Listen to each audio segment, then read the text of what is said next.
오늘 본문은 바리새인과 서기관들이 예수님을 찾아와 벌이는 논쟁의 내용입니다. 1절을 보시면 바리새인과 서기관들이 예수님께 나와왔는데 그들 중 몇이 예루살렘에서 왔다라고 말합니다. 우리가 이전에도 예수님께 나와왔던 어떤 서기관들이 있었죠. 예루살렘에서 온 서기관. 이 예루살렘에서 왔다라고 하는 이 표현은 최고의 율법학자 그리고 최고의 권위자로 구성되었다라는 것을 말해줍니다. 지금 예수님께 나와서 논쟁하고 있는 이들은 최고의 율법학자요 권위자였다는 것이죠. 그러니까 예수님에 대한 배척이 더욱 심해지고 있는 상황이고, 그리고 그 배척이 조직적으로 이루어지고 있다라는 것을 이제 볼 수 있는 것이죠. 이번에 이들이 이제 예수님을 책잡을 논쟁거리로 삼으려고 한 내용은 2절에 나오는데, 그의 제자 중 몇 사람이 부정한 손, 곧 씻지 아니한 손으로 떡 먹는 것을 보았더라 라고 이제 이야기합니다. 그들이 제자 중 몇 사람이 손을 씻지 않고 떡을 먹는 것을 보았다는 것인데, 이것이 무슨 문제가 될까요? 씻지 아니한 손으로 떡을 먹는 것, 이것이 이제 어떤 문제가 될까요? 아이들에게 밥 먹기 전에 손 씻어야 한다고 가르쳐 주듯이 위생적인 차원에서의 문제였을까요? 위생의 문제는 아니었습니다.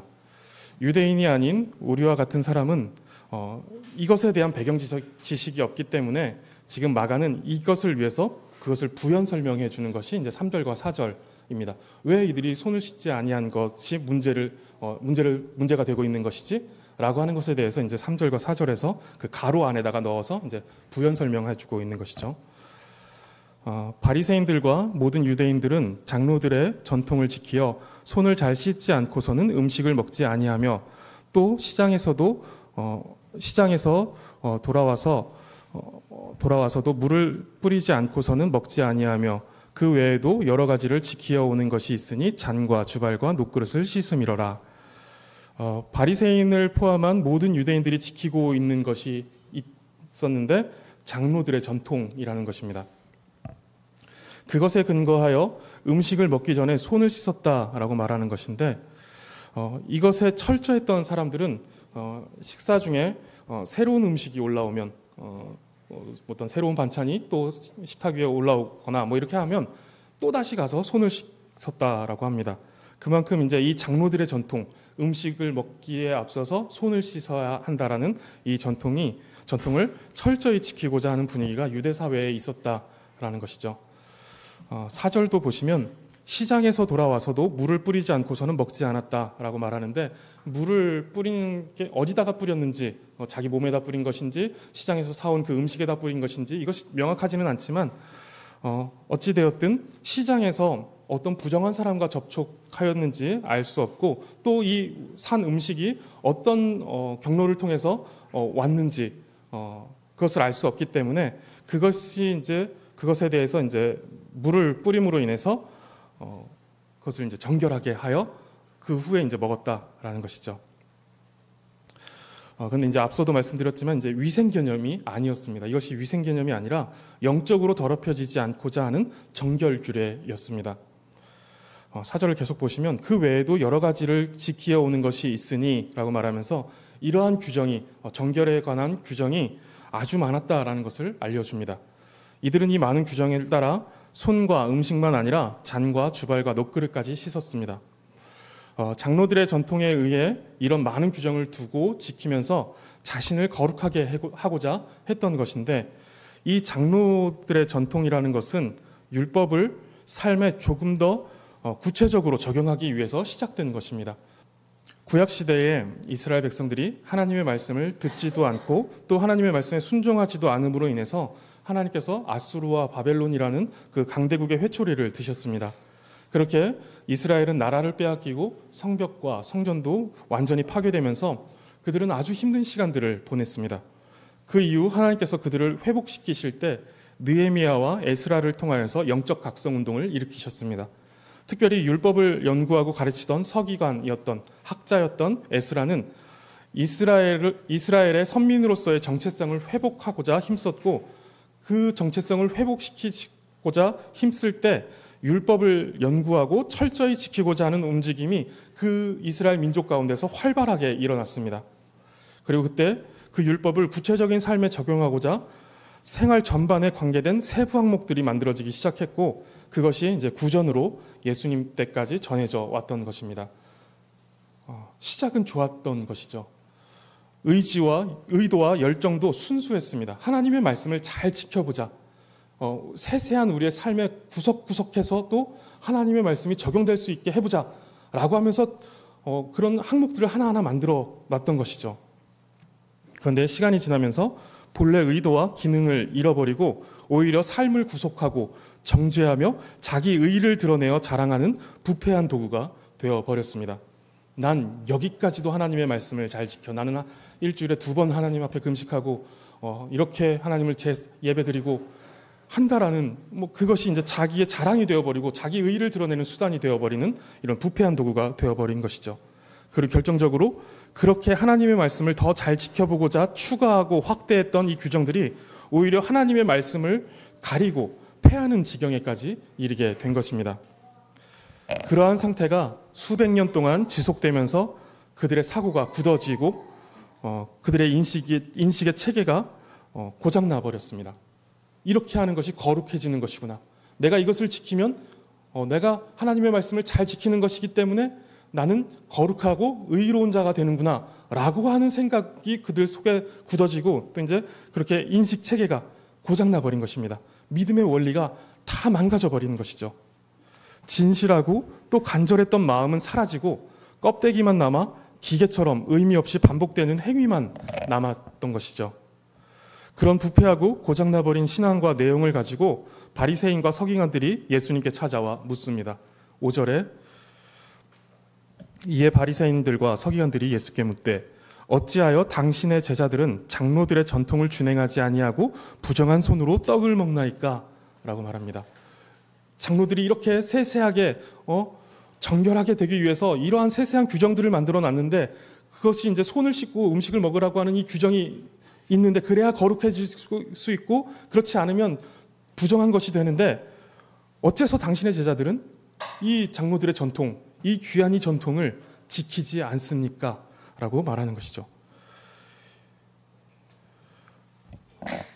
장로들의 전통은 구체적인 삶에 적용하기 위한 내용들로 외적인 행동들이었습니다.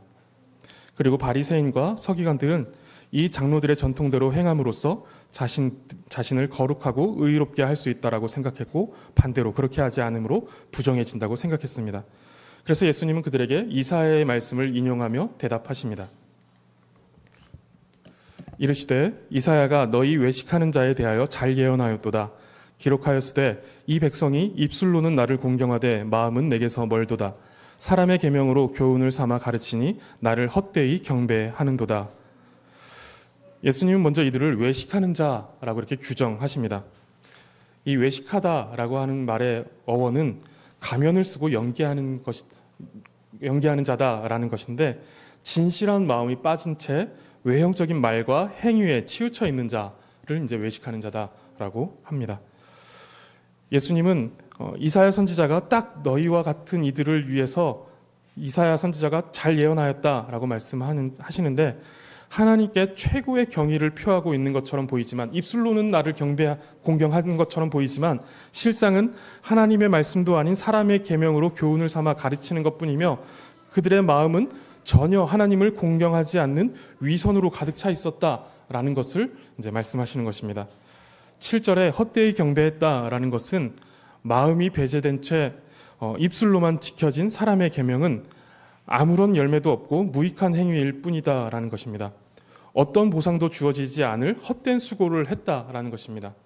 헛되이 경배했다라고 하는 것은 아무리 그들이 무언가를 수고하고 노력하여 하나님 앞에 무언가를 했다라고 해도 거기에는 아무런 보상도 주어지지 않는 헛된 수고다라고 하는 의미인 것이죠. 그러면서 8절에 정리하여 지적하시는데, 너희가 하나님의 계명을 버리고 사람의 전통을 지키느니라 라고 말씀하십니다. 하나님의 계명이 2순위, 3순위로 밀려난 것이 아니라 아예 버렸다라고 말씀하고 있는 것이죠. 너희가 그 사람의 전통을 지키기 위해서, 그 장로들의 유전을 지키기 위해서 하나님의 계명을 버려버렸다 라고 말하는 것입니다. 9절에서는 이제 너희가 너희 전통을 지키려고 하나님의 계명을 잘 저버리는도다 라고 말씀하십니다. 이들은 전혀 생각도 못하고 있었을 내용입니다. 자신들은 장로들의 전통을, 그 유전을 철저히 지키는 것으로서 경건한 자라고 자부하였고 사람들의 존경도 받고 있는데, 예수님은 그런 이들을 향해서 너희가 지금 하나님의 계명을 잘 지키고 있는 것이 아니라 오히려 하나님의 말씀을 저버리고 있다. 그 장로들의 유전을 그렇게 행위로서 지킴으로 그것이 자기의 의의가 된다라고 여기는 것, 이것은 하나님의 계명을 저버리는 것이다 라고 말씀하시면서 지금 그들이 그 장로들의 유전을 지키면서 받아온 권위와 존경을 모두 다 무너뜨리고 있는 것이죠. 너희는 하나님을 공경하지 않는 것이다. 하나님을 멀리하는 것이고 하나님의 말씀을 저버리는 것이다 라고 말씀하시는 것입니다. 그러면서 이제 한 가지 예를 가지고 이 말씀을 뒷받침하시는데, 고르반이라는 것입니다. 11절에 하나님께 드림이 되었다라고 이제 마가가 번역을 해주고 있어요. 고르반이라는, 이 본래는 히브리어인데 그것을 이제 헬라어 음역으로 이제 말할 때 고르반이라고 하는데, 그것의 의미가 이제 하나님께 드림이 되었다라고 하는 것이죠. 이 고르반이라는 표현이 당시에는 이제 하나의 맹세어로 사용되었습니다. 맹세할 때 사용되었던 언어였다라는 것입니다. 어떤 물건에 대하여 고르반이라고 맹세하면 그 물건은 하나님께 드리는 것이 되었기에 다른 사람이 손을 대지 못하게 되었다라는 것입니다. 그것이 이제 장로들의 전통의 하나로 지켜져 오고 있었던 것이죠. 그런데 어떤 이들이 그것을 부모에게 드려야 할 것까지도 고르반이라고 맹세하며 마땅히 자신의 것으로 부모를 섬겨야 하는 책임이 있는데 그것으로 부모를 섬기지 않아도 되게 하는 수단으로서 이 고르반 전통을 악용하여 거짓 맹세를 하고 있었다라는 것입니다. 예수님께서 그것을 꼬집어서 지적하시는 것이죠. 10절을 보시면 모세는 내 부모를 공경하라 하고 또 아버지나 어머니를 모욕하는 자는 죽임을 당하리라 하였거늘 이라고 예수님께서 말씀하시면서 제5계명, 10계명의 제5계명과 출애굽기와 레위기에 명시된 아버지와 어머니를 모욕하는 자, 아버지와 어머니를 저주하는 자는 반드시 죽어야 하리라 라고 하는 이 말씀, 이 율법의 내용을 근거로 부모를 공경하는 것이 마땅하다라는 것을 말씀하십니다. 그러면서 그들의 모습을 지적하시는데 그것이 이제 11절의 내용이죠. 너희는 이르되 사람이 아버지에게나 어머니에게나 말하기를 내가 드려 유익하게 할 것이 고르반 곧 하나님께 드림이 되었다 하기만 하면 그만이라 하고, 부모님께 드려야 마땅한 것을 고르반이라고 맹세하여 하나님께 드렸으니 부모님께 드리지 않는 것에 대하여 죄가 없다. 나는 거기서 이제 자유하다라고 여긴 것입니다. 그런데 여기서 끝이 아니라 12절을 보시면 자기 아버지나 어머니에게 다시 아무것도 하여 드리기를 허락하지 아니하여 라고 말하고 있는데, 이 말은 어떤 사람이 고르반이라고 맹세하여 부모님께 드리지 않는 것에 대해서 이제 후회하며 돌이키고 있는데 그때 돌이키는 것을 허락하지 않았다라는 것입니다. 그것이 이미 하나님께 바쳐진 것이기 때문에 돌이킬 수 없다라고 지금 바리새인과 서기관들이 가르치고 있었다라는 것이죠. 장로들의 유전 속에서 그것은 그렇게 할 수 없다라고 말하는 것입니다. 예수님은 이 고르반의 전통으로 너무도 자명하게 나타난 하나님의 말씀을 지키지 않는 것을 꼬집으십니다. 그리고 13절에서는 이 같은 일을 많이 하고 있다라고 말씀하십니다. 지금 장로들의 유전을 지킴으로 인해서 하나님의 말씀을 오히려 지키지 않고 있는, 하나님의 말씀을 폐하고 있는 일들이 많이 유대 사회에서 지금 많이 나타나고 있다라고 지금 말씀하시는 것이죠. 얼마 전 이제 설교를 하다가 이 고르반에 대해서 언급한 적이 있었습니다. 그때 이제 한 예를 들었었는데, 어떤 사람이 선교의 부르심을 받았는데 연로하신 홀 어머니가 계시다면 어떤 결정을 하는 것이 옳을까라는 것이었습니다. 성도님들은 어떻게 생각하시나요? 선교에 그 사람이 이제 소명을 갖고 이제 선교지에 나갈 그 마음을 갖고 있는데 그에게 이제 홀로 된 홀 어머니, 모셔야 할 홀 어머니가 계시다라고 한다면 이때 어떻게 하는 것이, 어떤 결정을 내리는 것이 더 성경적이고 하나님의 뜻을 바르게 따르는 것일까요? 선교지를 나가는 것, 혹은 선교지를 나가지 않고 홀 어머니를 끝까지 모시는 것, 어느 것이 더 성경적이고 하나님의 뜻에 가까운 바르게 따르는 것일까요? 성경은 전반적으로 부모를 공경함이 우선이다라고 말씀합니다. 성교의 부르심보다 가족을 잘 섬기는 것이 성경의 기준에서 볼 때 앞서는 가치인 것이죠. 부모를 공경하라는 내용은 율법 가운데서도 10계명에 나오고 있고 10계명 중에서도 이웃에 대한 첫 번째 계명에서 나올 만큼 중요한 위치에 있습니다. 그리고 디모데전서 5장 8절에서도 보면 누구든지 자기 친족, 특히 자기 가족을 돌보지 아니하면 믿음을 배반한 자요 불신자보다 더 악한 자니라 라고 아주 강력하게 말씀합니다. 그런데 여기서 계속 선교를 나가고 싶다는 강한 열망이 생긴다라면 하나님의 말씀이 이렇게 우리에게 알려주고 있을 때 그럼에도 불구하고 강한 열망이 생긴다면 그것은 하나님의 더 강력한 콜링이 아니라 개인의 사사로운 열망일 확률이 아주 높다고 볼 수 있습니다. 왜냐하면 우리의 판단 기준은 성경이기 때문에 그렇습니다. 그냥 우리의 마음의 어떤 느낌, 하나님이 나를 선교지로 부르시는 것 같아 라고 하는 이 느낌, 강한 확신, 이것이 우리의 판단 기준이 아니라 성경이 우리의 기준이기 때문에 그렇습니다. 내 부모를 공경하라.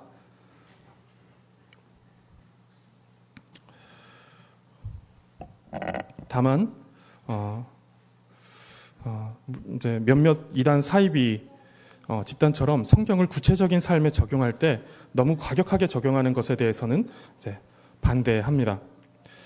우리의 상황이 다양하고 여러 지혜를 모아볼 수 있기 때문에 홀 어머니가 있는 사람은 절대로 선교지에 나가서는 안 된다라고 해서는 안 될 것입니다. 여러 가지 지혜를 모아서 그것을 해결할 수 있는 방안이 있다라면 그렇게 해결을 해볼 수도 있겠죠. 다만 성경이 우리에게 일반적인 전제로서 부모를 공경할 것을 말하고 있다는 것을 마음의 중심에 두고 이제 그 판단을 해야 한다는 것입니다.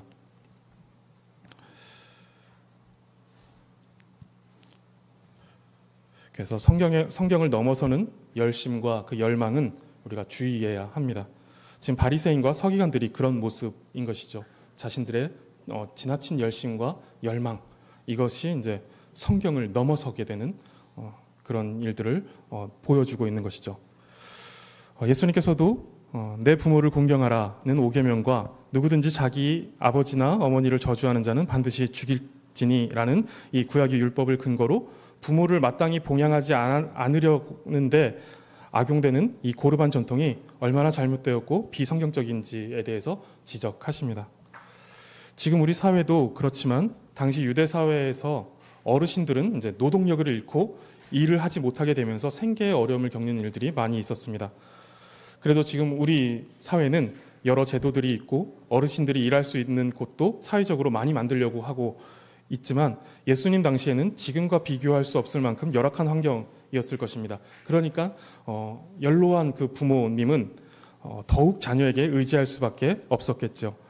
그런데 그런 상황에서 고르반 전통을 악용하여 마치 행위로는 하나님께 드린다라는 경건의 모양은 모두 다 취하면서 마음에는 부모를 섬기지 않으려는 악한 의도를 품은 이들에 대하여 예수님은 강하게 지적하시며 인간의 전통이 하나님의 말씀 위에 서서 그 말씀을 폐하고 있다라고 말씀하시는 것입니다.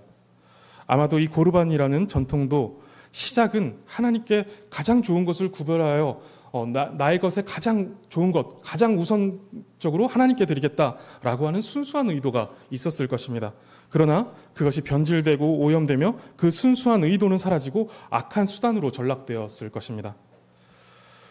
예수님이 이렇게 바리새인과 서기관들과 논쟁을 마치시고 14절에서 무리들을 다시 불러 모으십니다.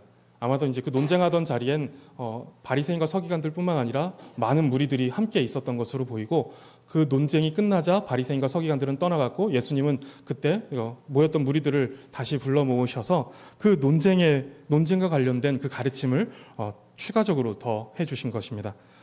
예수님은 그렇게 무리들을 모으시고 15절과 16절에 이렇게 말씀하십니다. 무엇이든지 밖에서 사람에게 들어가는 것은 능히 사람을 더럽게 하지 못하되 사람 안에서 나오는 것이 사람을 더럽게 하는 것이니라. 그리고 이제 17절에 보시면 무리들이 이제 떠납니다. 이 가르침을 주시고 무리들은 떠나고 제자들과 예수님은 집으로 들어가십니다. 그때 집에 들어갔는데 제자들이 그 무리들과 함께 있을 때 말씀하셨던 내용, 이 15절과 16절의 이 내용에 대해서 질문을 하는 것이죠. 그리고 예수님은 그 내용에 대해서 다시 제자들에게 보충하여 더욱 상세히 설명해 주십니다. 19절을 보시면 밖에서 들어가는 것이 사람을 더럽게 하지 못한다라고 말씀하시는데, 그것이 들어갈 때, 밖에서 우리 사람 속에 무엇인가가 들어갈 때, 음식이라든가 이런 것들이 들어갈 때 마음으로 들어가지 않고, 우리가 음식 손을 씻지 않고 혹은 시장에서 사온 음식을 씻지 않고 그냥 먹었다라고 할 때, 그것이 우리의 마음으로 들어간다라면 그것은 이제 우리를 더럽게 할 것이지만, 그렇게 그것이 마음으로 들어가지 않고 배로 들어가 배설물로 배출된다라고 하는 것입니다. 마음은 우리의 전 인격을 가리키는 표현입니다. 그런데 만약 밖에서 들어오는 것이 우리의 마음으로 들어가 우리의 전 인격을 공격하고 망가뜨려 더럽게 한다라면 밖에서 들어오는 것을 주의해야 할 것입니다. 그런데 우리가 더러운 음식을 먹고 씻지 않은 손으로 떡을 먹는다 해도 그것이 우리의 마음으로 들어오는 것이 아니라 배로 들어왔다가 배설물로 빠져나가기 때문에 그것이 사람을 더럽게 할 수 없다라는 것입니다. 그러니까 우리를 더럽게 하는 것은 밖에서부터 우리에게 주는 어떤 무언가가 아니다라는 것이죠. 어떤 부정한 환경 속에 있다라고 해서 우리가 더러워지는 것이 아니고, 어떤 부정한 영향이 우리 가운데 들어왔다라고 해서 그것이 우리를 더럽게 만드는 것이 아니다라고 하는 것입니다. 어떤 음식물이 사람에게 들어온다 해도 그것으로 인해서 부정해지고, 그것을 먹지 않는다고 해서 부정을 피할 수 있는 것이 아니다라는 것입니다. 19절 끝에 보시면 이러므로 모든 음식물은 깨끗하다라고 말씀하십니다. 이 말씀은 구약 율법에 엄격하게 구분된 음식에 대한 정결 규례가 있었죠. 굽이 없는 것들은 부정하니 먹지 말아라. 비늘이 없는 물고기는 부정하니 먹어서는 안 된다라고 하는 이런 음식의 정결 규례가 있었는데, 이것에 대해서 예수님께서 공식적으로 철회하시는 것입니다. 깨끗하다, 모든 음식이 깨끗하다라고 지금 예수님께서 선언하고 있는 표현인 것이죠.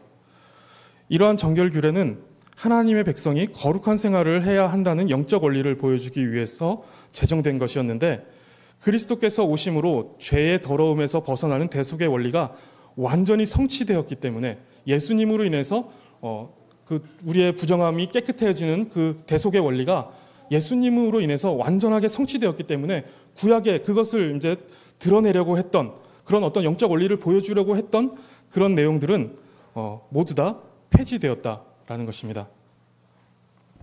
더 이상 우리의 정결의 문제가 먹는 것과 관련이 없다라는 것입니다.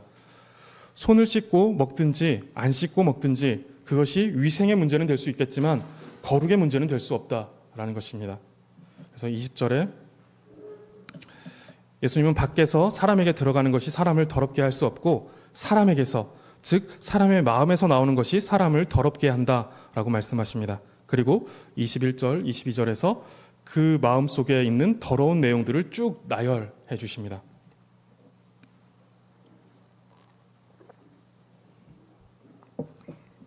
아무리 겉모양을 깨끗하게 해도 마음에 들어있는 그 더러운 것이 해결되지 않으면 사람은 그 속에 있는 더러운 것 때문에 계속 더러워진다라는 것입니다. 누가복음 18장에 바리새인과 세리의 기도가 나옵니다. 그때 이제 바리새인의 기도를 보면 이렇게 기도합니다. 바리새인은 서서 따로 기도하여 이르되, 하나님이여, 나는 다른 사람들 곧 토색, 불의, 간음을 하는 자들과 같지 아니하고 이 세리와도 같지 아니함을 감사하나이다. 나는 일에 2번씩 금식하고 또 소득의 11조를 드리나이다. 지금 바리새인의 이 기도에서 바리새인은 자신의 행위의 무결함을 하나님께 호소합니다. 나는 이렇게 뛰어나게 훌륭하게 하나님의 말씀을 지킵니다. 라고 이렇게 호소하고 있지만 그 속에서 자기 의의를 자랑하고 다른 사람을 멸시하고 있습니다. 자기의 겉모습은 이렇게 훌륭하다라고 할 수 있겠지만, 겉은 그렇게 할 수 있겠지만 그 속에 있는 것이 지금 해결되지 않고 있는 것이 기도의 내용에서 고스란히 드러나고 있는 것이죠. 그 마음의 더러움이 해결되지 않고 마음속에 있는 그 더러움, 그 자기 의의를 자랑하고 또 다른 사람을 멸시하는 이런 더러움이 그대로 그의 기도 속에 표출되면서 그 더러움이 보여지고 있는 것입니다. 바리새인과 세리의 기도의 결말에 예수님께서 누구를 의롭다 하시는가 하면 행위의 무결함을 증명하였던 바리새인이 아니라 자신은 죄인이니 불쌍히 여겨달라고 했던 그 세리가 의롭다 여김을 받았다라고 말씀하십니다. 우리는 이 마음의 문제를 다루지 않으면 외적인 기준을 아무리 열심히 지킨다고 해도 하나님 앞에서 어떤 인정도 받을 수가 없습니다. 우리는 이 마음을 새롭게 하지 않으면 열심히 경건 생활을 해도 나는 저들과 같지 않다라고 하는 이 더러운 교만이 득실거리는 죄덩어리일 뿐입니다. 매일매일 말씀을 읽고 묵상을 하는 것은 너무 좋습니다. 제가 볼 때 한국교회는 이것을 굉장히 잘하는 것 같습니다. 어떤 방법을 동원해서라도 성경을 보려고 하는 의지가 대단합니다. 우리가 이제 매일 이제 보내드리고 있는 드라마 바이블도 역시 성경을 어떻게 하면 잘 읽어볼까라고 하는 시도인 것이죠. 한국교회가 그렇게 시도를 해서 한국교회를 섬기고 있는 것입니다. 배우들이 동원되고 아주 많은 돈이 이제 투자되어서 만들어진 내용이죠. 그것을 이제 우리는 무료로 이렇게 다 받아서 그것을 잘 활용하여 하나님의 말씀을 보고자 하고 있습니다. 어떤 방법을 동원해서라도 하나님의 말씀을, 그 성경을 보려고 하는 의지가 대단합니다. 기도에 대해서도 마찬가지입니다. 말씀뿐만 아니라 기도에 대해서도 상당히 많은 기도회를 진행하면서 또 일마다 때마다 기도회를 만들면서 기도합니다. 이러한 것들이 한국교회의 자랑스러운 전통입니다. 그런데 장로들의 전통이라는 것이 생겨난 이유를 이제 설교 초두에 말씀드렸지만 하나님의 말씀을 더 잘 지키려고 순종해보고자 했던 것이 이제 장로들의 전통을 만든 계기였습니다. 자신들이 하나님의 말씀에 순종하지 않아 벌을 받았으니 이제는 하나님의 말씀을 잘 지키는 백성이 되어보자라고 하는 이 간절함과 진실함에서 그 세세한 항목들까지 만들어내면서 구체적으로 하나님의 말씀을 순종해보고자 했던 아주 좋은 의도였다는 것이, 아주 훌륭한 신앙의 모습으로 시작되었다는 것입니다. 그러나 그것이 시간이 지나면서 그들의 삶에서 다루어질 때, 마음은 빼놓고 행위만 다루게 된 것입니다. 입술로는 하나님을 공경하지만 마음은 하나님에게서 멀어지고 있었던 것이죠. 말씀은 읽지만, 그리고 매일 큐티는 하지만 직장에 있는 미운 상사에 대한 마음은 다루지 않는 것입니다. 열심히 신앙생활 해보겠다라고 하는데 그 직장에서 일상 속에서 벌어지는 그 나쁜 마음의 문제들은 다루지 않고 있는 것이죠. 기도는 하지만 나보다 잘 나가는 형제를 질투하고 시기하는 마음은 그대로 방치하는 것입니다. 이 이중적인 생활을 하는 것이죠. 내 행동과 내 태도는 경건할 모습을 취하고 있지만 내 마음은 그냥 방치해 두는 것입니다. 하나님의 말씀에 순종하여 따라가려고 하는 것이 아니라 그냥 마음을 다루지 않는 신앙이 되어버리는 것이죠. 더러운 죄악이 가득한 마음은 방치한 채 경건생활 태도와 패턴을 통해 괜찮은 신앙인인 척하는 것입니다. 외식하는 것이고 외식하는 것이죠. 마음을 세심하게 다루지 않으며 경건한 생활 태도만 철저히 하는 것, 이것은 자기 기만입니다. 자기를 속이는 것이죠. 어느 정도 신앙의 연수가 쌓여진 시점에서 우리가 신경 써야 하는 것, 우리가 주의해야 하는 것은 행위만 남아 마음을 다루지 않는 자기 기만적인 신앙입니다. 예배는 잘 드리고 경건생활도 잘 하지만 마음에 있는 가득한 죄악은 방치한 채 겉모습만 경건한 것을 주의해야 합니다. 우리는 거룩에 대하여 가지고 있는 우리의 가능성에 대한 평가를 잘 해야 합니다. 인간관에 대해서 잘 이해해야 한다는 것이죠. 우리가 거룩에 대한 우리 인간의 가능성이 어떠한가를 잘 생각해야 한다는 것입니다. 나는 조금만 노력하면 깨끗하고 거룩한 사람이 될 수 있는 사람이다. 아니면 나는 내면 깊은 곳에서부터 더럽고 추한 죄인이다. 성도님들은 전자이신가요? 후자이신가요? 조금만 노력하면, 내가 조금만 더 열심히 기도하면 나는 조금 더 하나님께 가까이 갈 수 있고, 나는 조금 더 거룩한 사람이 될 수 있고, 나는 조금 더 훌륭한 신앙인이 될 수 있어 라고 생각하시나요? 아니면 내가 어떤 행위로 통해서라도 나는 하나님 앞에 더럽고 추한 죄인일 뿐이다 라고 하는 인간관을 가지고 계시나요? 기도를 조금 열심히 하면 더 나은 사람이 되는 것 같이 느껴지지 않으시는가요? 내가 조금 기도를 많이 해서, 내가 어떤 뜨거운 기도를 하다가 뜨거운 불을 받아서 은혜를 받았다라고 여겨지면, 내가 기도를 조금 열심히 했더니 나 좀 괜찮은 사람이 된 것 같아 라고 하는 느낌 받지 않으시는가요? 말씀을 조금 더 많이 읽고 조금 더 많이 알면 더 훌륭한 신앙인인 것 같이 느껴지지 않으시는가요? 내가 다른 사람들보다 조금 더 많이 하는 것 같아. 내가 다른 사람들 좀 가르쳐 줄 수 있는 자리에 있는 것 같아. 라고 하는 것. 이것으로 내가 굉장히 훌륭한 신앙인이 된 것처럼 느껴지지 않으신가요? 행위가 우리의 의의가 되는 것처럼 느껴지는 때가 있지 않으신가요? 우리 속에는 이런 바리새인과 서기관들이 살고 있습니다. 거기에 우리는 자주 속고 있는 것이죠. 조금 열심히 하면 더 나은 의의를 가질 수 있고 더 거룩한 사람이 될 수 있을 것 같다라는 커다란 착각이 우리의 마음속에 있습니다. 그런데 기도를 조금 더 한다고, 말씀을 조금 더 보고 조금 더 많이 안다고 그것이 우리를 의롭고 거룩하게 하지 않습니다. 우리는 그래봤자 거룩과 의로움에 조금도 다가갈 수 없습니다. 우리는 이러한 인간관을 철저하게 가지고 있어야 합니다. 내가 조금 더 기도하면 난 거룩한 사람이 될 수 있어. 조금 더 나은 신앙인이 될 거야. 이렇게 될 수 없다라는 것이죠. 그렇게 됐을 때 우리는 예수 그리스도의 십자가, 예수 그리스도의 공로를 무의미하게 만들어버립니다. 내가 할 수 있는데 예수 그리스도를 의지할 필요가 없게 되어버리는 것이죠. 마태복음 5장 20절에 내가 너희에게 이르노니 너희 의가 서기관과 바리새인보다 더 낫지 못하면 결코 천국에 들어가지 못하리라 라고 말씀합니다. 더 많이 기도하고 더 많은 말씀을 많이 읽고 연구하고자 했던 서기관과 바리새인의 의보다 더 낫지 못하면 결코 천국에 들어가지 못한다라고 말씀하십니다.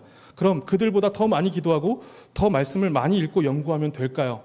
그러면 그들보다 더 나은 의가 우리 속에 만들어지는 것일까요? 그것으로는 안 된다는 것입니다.